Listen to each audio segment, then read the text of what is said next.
अगर मैं आपसे पूछूं कि ऐसी चीज जो अदृश्य है, जो दिखती नहीं है, जिसमें से लाइट भी एस्केप नहीं कर सकती, उसे हम कैसे खोज सकते हैं?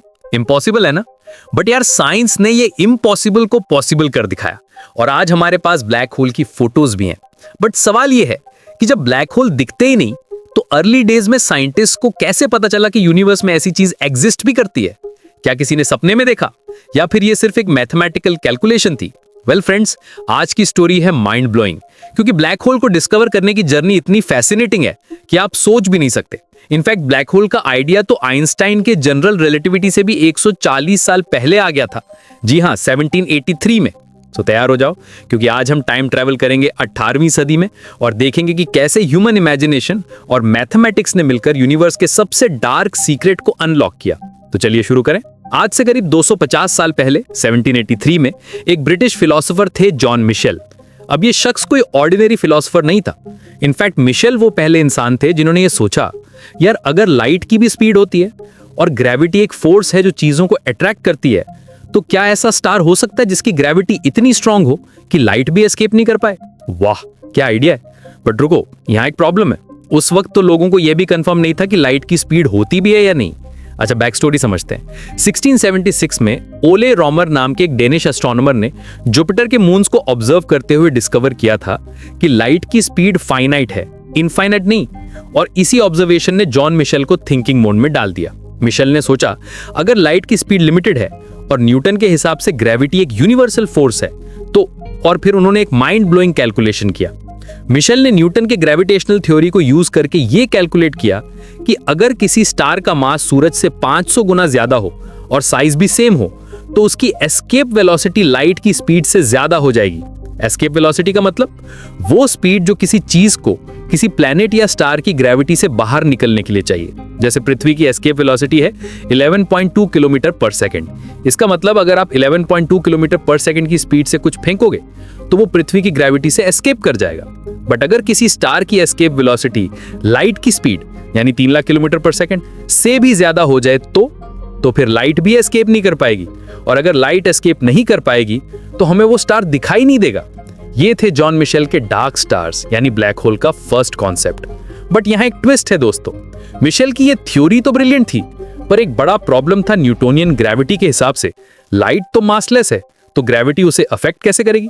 ये कॉन्ट्रडिक्शन था जिसे उस वक्त कोई सॉल्व नहीं कर पाया और इसीलिए मिशेल का आइडिया धीरे धीरे फेड आउट हो गया। लोगों ने इसे एक इंटरेस्टिंग थॉट एक्सपेरिमेंट समझकर इग्नोर कर दिया।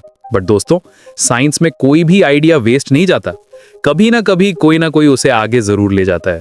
फास्ट फॉरवर्ड करते हैं 1915 में। एल्बर्ट आइंस्टाइन ने अपनी general theory of relativity publish की और इस थ्योरी ने सब कुछ बदल दिया। क्यों?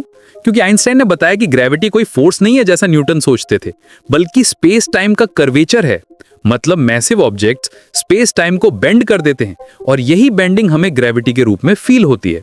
अब यहाँ सबसे इंपॉर्टेंट बात, लाइट भी इस कर्व्ड स्पेस टाइम में ट्रेवल करती है। इसका मतलब ग्रेविटी लाइट को भी अफेक्ट करती है। ये था वो मिसिंग पीस जो जॉन मिशेल के डार्क स्टार्स के आइडिया को वैलिडेट कर सकता था। बट आइंस्टाइन खुद ब्लैक होल में बिलीव नहीं करते थे। जी हाँ, आपने सही सुना। आइंस्टाइन को लगता था कि उनकी इक्वेशंस में कहीं कुछ गड़बड़ है जो ब्लैक होल जैसी एक्सट्रीम चीजों को प्रिडिक्ट कर रही है। बट फिर आता है एक जर्मन फिजिसिस्ट कार्ल शॉर्सचिल्ड। 1916 में जब वर्ल्ड वॉर 1 चल रहा था और शॉर्सचिल्ड युद्ध के मैदान में थे, तब भी उन्होंने आइंस्टाइन की फील्ड इक्वेशंस को सॉल्व किया। और क्या निकला? एक सॉल्यूशन जो बताता था कि अगर किसी ऑब्जेक्ट का पूरा मास एक सर्टेन रेडियस में कंप्रेस हो जाए, जिसे हम आज शॉर्सचिल्ड रेडियस कहते हैं, तो वहां से कुछ भी एस्केप नहीं कर सकता, नॉट इवन लाइट। ये था मॉडर्न ब्लैक होल का मैथमेटिकल बर्थ। अच्छा, मैथ तो ठीक है, बट रियल में ब्लैक होल को डिस्कवर कैसे किया? यहां आता है रियल डिटेक्टिव वर्क। क्योंकि ब्लैक होल दिखता नहीं है, तो साइंटिस्ट ने इनडायरेक्ट एविडेंस ढूंढना शुरू किया। 1960s और 70s में एस्ट्रोनॉमर्स ने कुछ बाइनरी स्टार सिस्टम्स ऑब्जर्व किए, जहां एक स्टार तो दिख रहा था पर दूसरा नहीं। बट वो विजिबल स्टार ऐसे घूम रहा था जैसे कोई इनविजिबल पार्टनर उसे ऑर्बिट करवा रहा हो। सो साइंटिस्ट ने सोचा, ये इनविजिबल पार्टनर क्या है? जब मैटर ब्लैक होल में गिरता है तो वो इतना हीट अप हो जाता है कि एक्सरेज एमिट करता है। 1970s में सिग्नस X1 नाम का एक एक्सरे सोर्स डिस्कवर हुआ जो एक बाइनरी सिस्टम में था। एक स्टार दिख रहा था, दूसरा नहीं, पर एक्सरेज आ रही थी। साइंटिस्ट ने कैलकुलेट किया कि इनविजिबल ऑब्जेक्ट का मास सोलर मास से कई गुना ज्यादा है। इससे ज्यादा डेंस क्या हो सकता है? Black hole. यही था पहला स्ट्रॉन्ग एविडेंस।